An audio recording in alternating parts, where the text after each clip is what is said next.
que quem escreveu ou as sociedades responsáveis por esses textos acreditavam em várias divindades, não uma só. E veja que você, quando lê um texto aqui sobre uma dessas divindades, você projeta já nesse texto a tua concepção de Deus, que não está aqui, porque é outro povo, é outra cultura. Então, perceba que é isso que eu costumo chamar de colonizar o texto, da gente ler o texto e não tentar entender o que ele significa, mas já projetar na palavra Deus a nossa percepção de Deus, que não está no texto, porque é outra mentalidade, é outra cultura. Então, é a mesma coisa, por exemplo, você viaja para Indonésia. Vou pegar um lugar bem lá perto da Austrália, lá nas ilhas, vai lá para a Indonésia.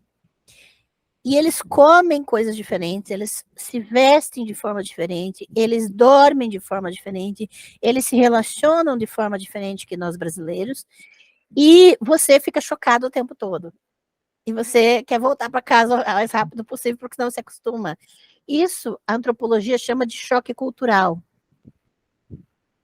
Isso não é uma questão de certo e errado. Não, eles não estão certos, nem nós estamos certos. Não é uma questão de certo e errado. É uma questão de diferente. E é esse choque que a gente tem quando entende o que os textos bíblicos de fato significam, porque é outra cultura. Só para você ter uma ideia, em todo o Antigo Testamento, eles não acreditavam num Deus transcendente, um Deus invisível. Em todo o Antigo Testamento, Deus, para eles, tinha corpo, tinha pênis, tinha braço, tinha mão. Na mentalidade desses povos, Javé era um guerreiro, como qualquer soldado. Essa é a mentalidade de quem escreveu os textos do Antigo Testamento.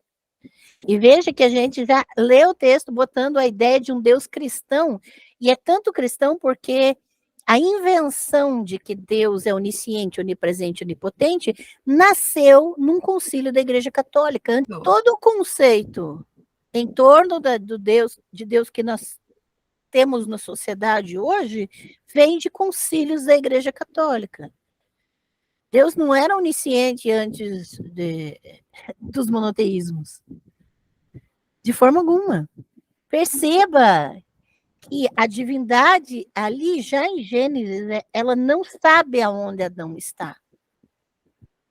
Ela não é onisciente. E não tem como a gente ficar tentando, não, mas é por causa disso. Daí você está inventando, você está enchendo coisa. É isso que os rabinos e os líderes religiosos cristãos fazem. Eles ficam tentando criar outras histórias para explicar um texto que não foi escrito na época dessas religiões. É isso essa questão. Se esse texto fosse escrito por judeus, eu até ouvi um judeu ensinando sobre ele, mas eu me recuso hoje a ouvir. Eu já ouvi muito.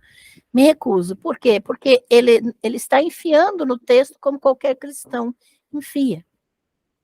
Então, se você quiser entender o texto, ou essa questão dessas divindades na Bíblia, porque, só para você saber, não existe nenhum Javé, existem 2 Javés no Antigo Testamento. Sim. Quando a gente percebe, a gente tem a primeira recomendação que eu te dou é entender que toda a ideia de Deus que você tem não está na Bíblia. Essas pessoas não tinham essa ideia, é outra cultura, é outra geografia, lá no Sudoeste Asiático, que esses textos foram escritos. É outra mentalidade, outra época, não tinha nem internet, não tinha nem livro. A maior parte das pessoas não sabia nem ler nem escrever. Então, a gente tem que rastrear quem poderia ser responsável por esses textos, com que intenção.